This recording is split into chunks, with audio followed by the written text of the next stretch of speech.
welcome back to Hertalk Podcast. We are so excited about this podcast that we're starting together.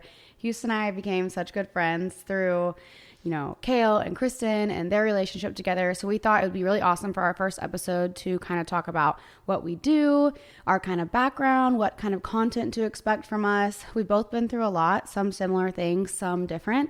We have a lot of different advice we want to share with you guys. So I think it'll be fun to get to know each other, ask each other some questions, and really show off who we are as people and what to expect from us. So welcome back to Hertalk Podcast. I'm Chyenne.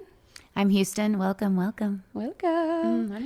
Okay, so Houston, let's kind of go over your background and your story. Can you walk us through, what it was like growing up for you, and what were some of the things that you struggled with in a young age or in your young woman life? So growing up, I'm from Austin, Texas. I grew up in Dripping Springs in the country. I have 3 sisters, and so I'm second oldest. I have an older sister with me and then 2 younger sisters. So it was a lot of it was all girls. Lots of girl energy. My dad is bald, and he always told us it was because of raising 4 girls. So I grew up in my parents split before I was even born. My parents were divorced, and I grew up mainly with my dad and my stepmom and my 3 sisters. And really, I think the biggest thing, obviously that was hard for me, but I was so young that I didn't really know any different, But I think in middle school, high school is when I really started struggling personally with body image. I still struggle with it to this day, But I've really come a long way. But I had a pretty severe eating disorder. I don't know, probably 4 or 5 years solid. Probably my biggest. I struggled with bulimia, big time, and body dysmorphia. And yeah, it was shit. I beat myself up. I still don't understand why I was like that. I don't feel like the culture that we lived in at the time was as bad as it is now. Yeah, with social media and everything else. So I don't know. I don't know if it was just being young and insecure, and it could have had something to do with my parents' divorce, but yeah, just not getting that normal attention or that praise that you normally would, because now as adults, we can see how much our parents were going through. And as a child, you don't understand that. So it's probably, you're expecting to get things from your parents, like compliments and ways to keep you confident. But if you're going through your own struggles and you're not even able to give that self to you, how can you give it to other people? But as a child, you don't know that. Yeah. So I can totally see that being a big issue. Yeah, for sure. It was rough. And I don't know. I overcame it with therapy, lots of therapy. I'm really sorry that you went through all that. That's a terrible thing to go through. And I'm so glad that you worked through those hard times. Thank you. You're in such a better place now. And I'm just grateful that it didn't get too serious. Yeah, me too. Thank you. I think looking back, I'm like, I don't know how I overcame it, but part of who I am today, who I was then and who I was 10 years ago, who I was a year ago, and where I am today is someone who I just push through. I have extreme grit. I just push through tough situations and figure out and focus on how to get to the other side, just one foot at a time. And I look back and I'm like, I just handle shit myself. And that's what I did at that time. I handled it myself, and I don't know. I got to the other side one way or the other. I feel like you're a very strong-willed person, and you're very independent, even though at times we don't want to be independent, who wants to be independent 24/7. Yeah. But I feel like sometimes you just have to get out of your funk and realize that you only have your best interests at heart, and you are the only one that can pull yourself out of a rut. Yeah. Proud of you. Golf clap. Golf clap. Go clap. So now that we kind of got a little bit about your childhood, what are some things that you tell us about your adult life? Tell us some things about that. So I'm a mom. I have 3 kids. You know them. They're crazy. I have, my son just turned 15 yesterday. So crazy. He's literally, he's 2 of me put together, on top of each other. He's giant. Insane. He's giant. And I had him when I was 20. How old was I? 22 when I had him. And with my high school boyfriend. His name is Alex. Yes. And, we dated in high school and college, and then along came Pearson 2 years later. But I started as a really young mom, single young mom. And in New York, yes. It was crazy. It was very crazy. I moved back to Texas to have him here in Texas because I would not have it any other way. And then I don't know, 6 months later, I met my now ex-husband. I met him and we started dating, and then got engaged and got married, and then had the twins, who are now 10. My twin girls are 10. Fast forward, thank you. They are very cute. Fast forward to now. I got a divorce a year ago, I think, a year and a half ago. I don't even know. It's been such a fucking blur, honestly. And I'm a divorced single mom, technically, but I do have a boyfriend. Yeah. And we love him. We love him. That's how Houston and I met, through her boyfriend, Kale. So I've known her boyfriend, Kale, for about 8-9 years. And then my wife, Kristen, which you guys will hear about and get to know because she will be very frequent in the podcast and on everything. She helps out a lot. She is best friends with Kale. They've known each other since they were about 13 or 14. So love Kale. So happy they have each other. They're perfect for each other. Yeah, he's pretty great. He's a little crazy, but we love him. So yeah, that's how Houston and I met. We met through Kale and we love him. He's her little lover boy. Yeah. He's so precious. Kale Dicker. Kale Sorry, Dicker. baby. So that's pretty much your kind of just feed kind of stuff. Yeah. I love that. I guess I can tell you guys a little bit about my upbringing and like what kind of content to expect from me.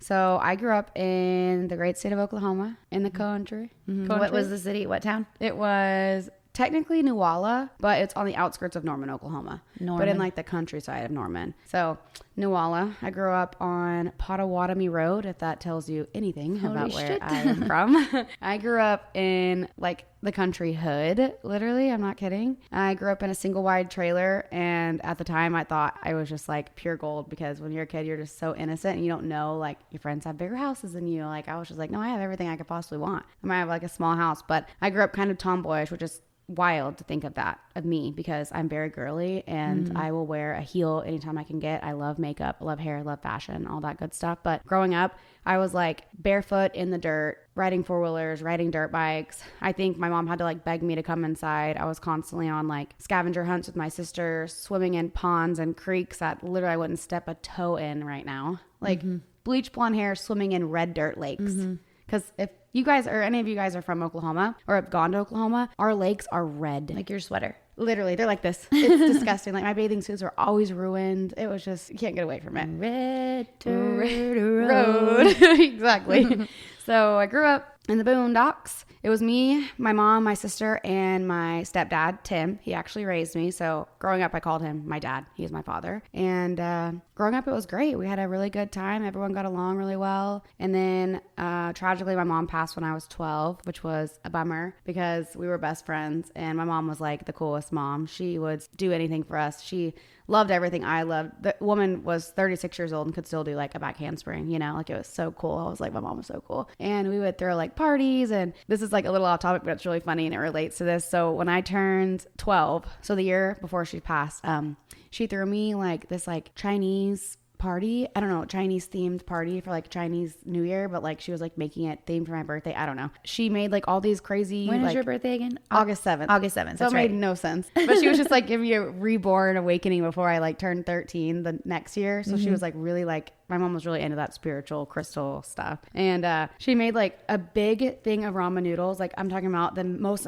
massive amount of ramen noodles. She was just cracking them in that pot all day long. And then I remember one of my friends' moms came over. Her name's Kelly. She's one of my best friend Shayla's mom. And my mom was handing out pina coladas to all of us. Chinese party. Literally with pina coladas. I love pina coladas. I do too. I do too. She was handing out pina coladas, and I knew there was just a small amount of booze in the pina colada. For your 13th or 12th. For my 12th. Right. My 12th birthday. Yeah, of course. And Kelly was like, Donna, there is rum. What is it? There's alcohol in this pina colada. And she was like, oh, of course there's alcohol in a pina colada. Like, how else would you drink a pina colada? And she's like, you have the kids drinking. And she's like, oh, it's just a little bit. It's going to put them to right to sleep. And I remember laughing so hard because that was like my mom. So that's so cute. It was hilarious. So she passed away, and I ended up moving in with my real dad, who I'm really not that close to, honestly. I only was around him a couple times throughout the year. He had an entire family in Arkansas. It was about 4.5, 5 hours away from where I grew up. And then they had their own kids. I had a brother, I have a sister, and I have another brother, an older brother. So younger sister, younger brother, and an older brother. And when I moved in with them, it was like sad, but also kind of exciting. And I hate saying that because it was just a new life. Like, I was getting to experience like new friends. I was getting to go to a bigger school. I was living in like a bigger, more luxurious home. So it was kind of crazy for me, but I didn't really get along with, my stepmom that much. And no hate to her at all. We're fine now, but I think it was really challenging for her, for a young, almost teenager to come into our home.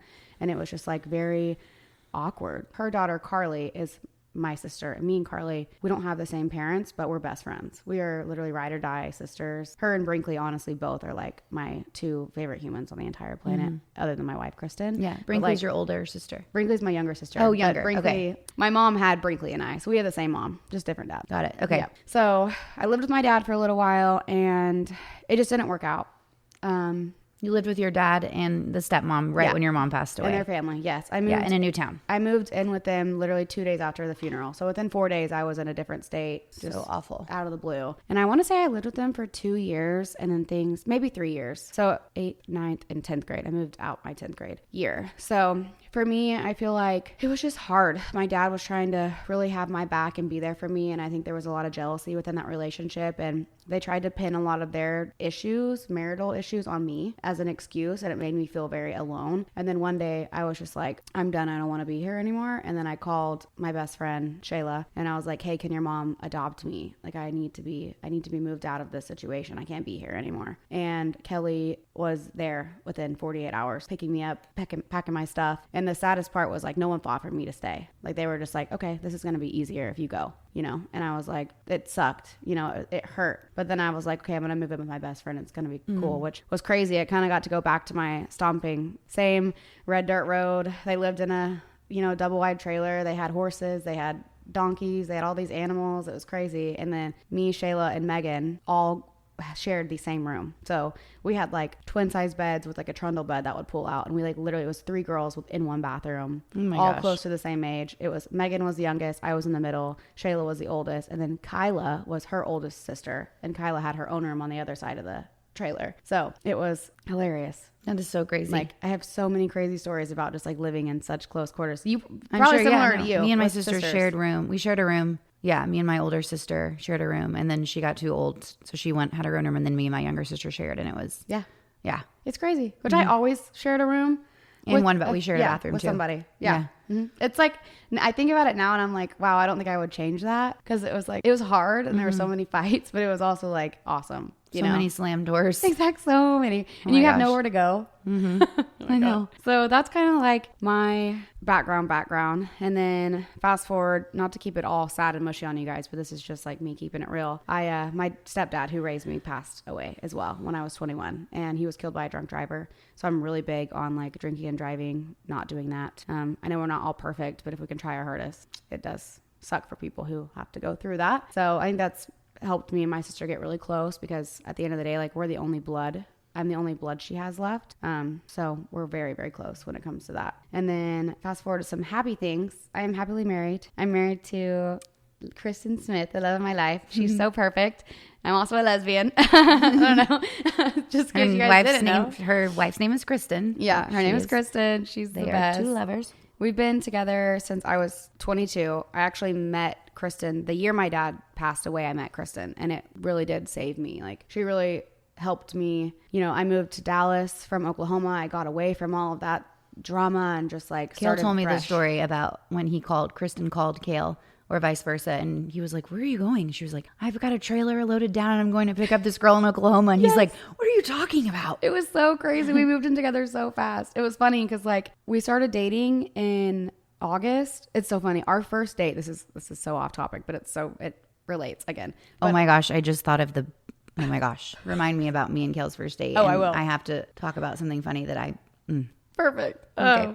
Kristen and I's first date was actually on my birthday, and I didn't tell her it was my birthday until it was like the day before, or like the weekend I was coming down, and she was like, so what do you want to do? And I was like, well, you didn't want to tell her because you didn't want her to feel like she needed to do something, or no, because I want everyone to know it's my birthday. Yeah, I just didn't want her to think she needed to like go all out or like make her nervous, because she was in Vegas that weekend and she was flying back to like go on a date with me, and I was like, well, I want to do something fun because it's actually my birthday. I want to go to like a good dinner or something. And she was like, I'm sure she went all out. It's your birthday? What the heck? She did. She was so sweet. And then actually the place where we had our first date, we actually got married at that hotel. So it was like really full circle. The Jewel. And I was like, it's gorgeous. I can't. He's like, when they told me that they were going to get married at that place, I think I was drunk and I just said what was on my mind. And I just told him something about, I can't imagine getting married in front of a big bloodshot eyeball. Literally, he did. I said, you said that? And he's like, yeah. He goes, what if I told you that's where I wanted to get married with you on a red bloodshot eyeball? I was like, I guess you have a point, but it's very cute. I know, yeah. It's very them. It's so different. We were the first like couple to get married in front of the eyeball too.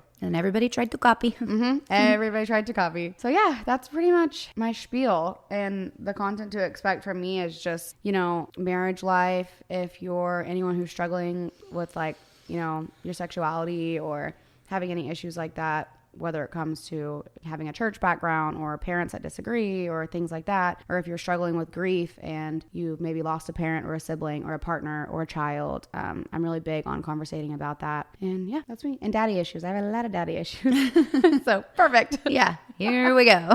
So yeah, guys, we just really wanted to open up to y'all for a little while and kind of explain our backgrounds and let you guys get to know us a little bit. And then the rest of the podcast will be a little bit serious, a little bit fun, and we're just excited. You have anything else to add, Houston? Anything else to add? I want to know the most embarrassing thing about you. Can you tell us that in like a minute? The most embarrassing thing that's ever happened to you. Oh, I have the perfect story, and I literally just did it within the last 3 years. Okay. So I get really, really sick, like all the time. Like when it comes to like being in a car, being on a boat. I have 2 stories actually. Or being like on anything, I get really seasick. She has to ride in the front seat of my car. I have to ride in the back. And it's not even drama. Like when I first met my brother-in-law, he's 6'4". Little drama. He had to sit in the back of a car. And he was like, what? This is weird that you're not letting me sit in the front. I'm huge. And I was like, bro, I will throw up.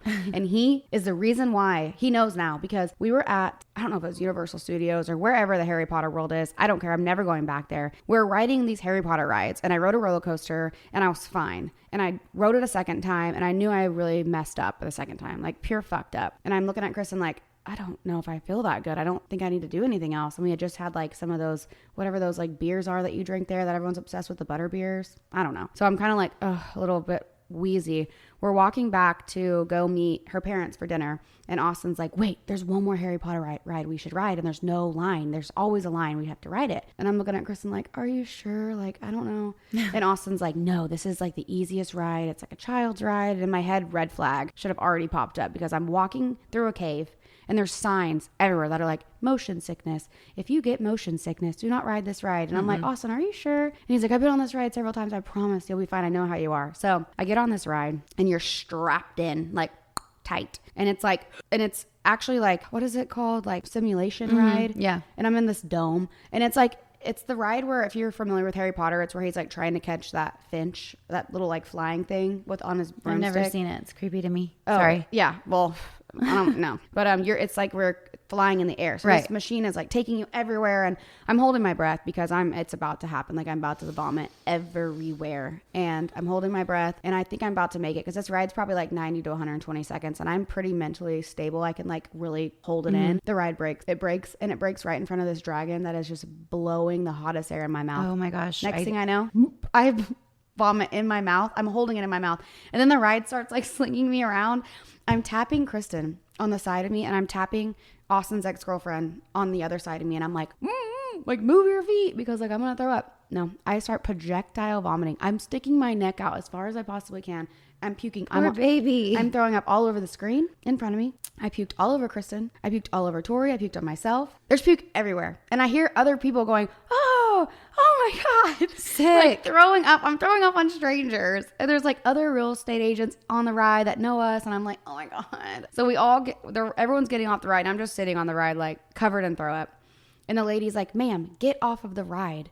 And Kristen's looking at her like, give her 1 second. And she's like, no, you need to get off. And as soon as she says get off, she sees I'm covered in throw up and she sees the whole ride is covered in throw up. And she just looks at me and she goes, oh, honey, I'm so sorry. Oh. And I just get off the ride. I'm just defeated because I'm literally covered in vomit. Oh my God, that's sick. And I wasn't really embarrassed. I was more like grateful to be off of that ride. Yeah. But it was the worst. That is really embarrassing. Moments of my life. It was so bad. I'm like a grown adult. I 29 would die. Something happened similar to me. I was going to tell a poop story, but when you started talking about throw up, I was like, wait, remember the story I was telling you about when I was on the airplane? Yes. This was, oh my gosh, wait, this is the best story. This was in 2021, I think. So my ex-husband and I were first separated and it was a really, really dark time. And I was going to therapy twice a week at the time. And my therapist, I went to go visit my best friend. So the backstory is I was separated and I was in therapy twice a week and I was trying to process and work through what him and I were going through and my personal stuff that I was going through. And so I went to go see my best friend who lives in Georgia and had a great time there. And my therapist told me like, while you're there, I want you to write some letters to people that you like, I'm gonna cry. This is a funny story. I don't need to fucking cry right now. He was like, I want you to write some letters to people that you just need to get off your chest. Like whether you want them to say sorry or you need forgiveness from them or they need to forgive you, like whatever. So I wrote like some really whatever. Okay. So I go see my best friend. I didn't do the assignment while I was there because I was having fun with her and my godchildren. I get on the airplane from Atlanta to Austin.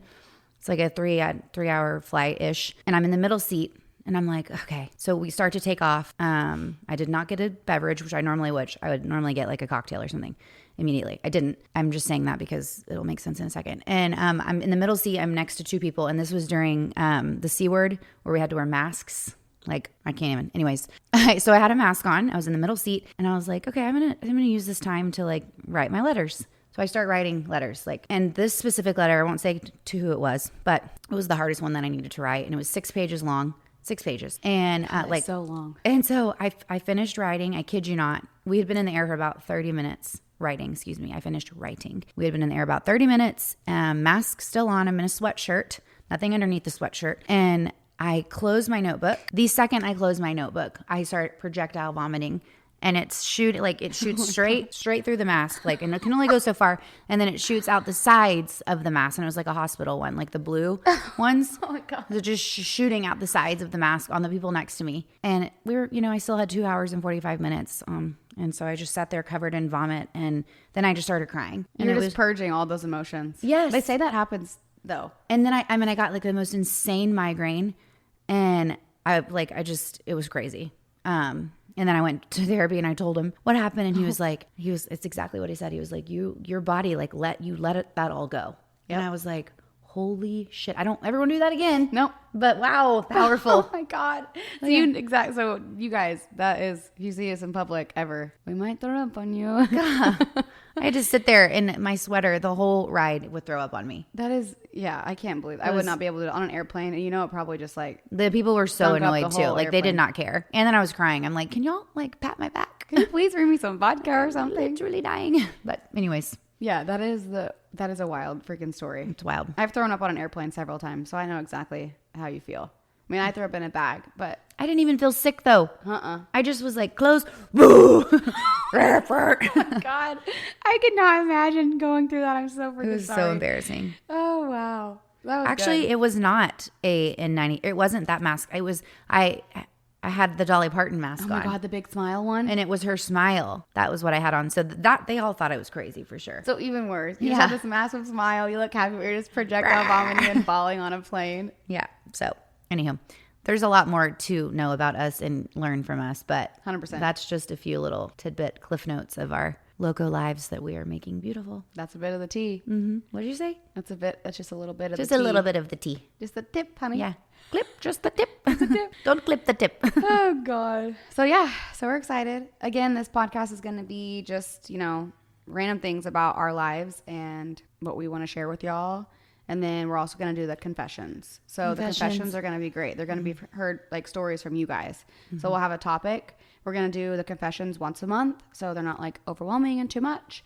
And you'll get to send in, your stories, your experiences. It could be yours. It could be your friends. Doesn't matter whose it is. It could be your parents. We don't know who it is. They're completely anonymous. And we're going to read them to each other and get each other's reactions. Mm-hmm. And then I think the next one that we're doing is worst or crazy, funniest or wildest craziest. One night stands. Yeah, one night stands. So that will be the next one. And it's going to be juicy. It's going to be good. And then Chyenne and I were talking, we're going to talk about, skincare products and makeup that is like worth it or not worth it, which I think is going to be a really fun one because I'm very passionate about that. Yeah, you're very good at that. And you're very good at like dupe stuff too. Yeah. Like you're good at the really luxurious, expensive things, but like you're good at a dupe. I'm not very good at that stuff.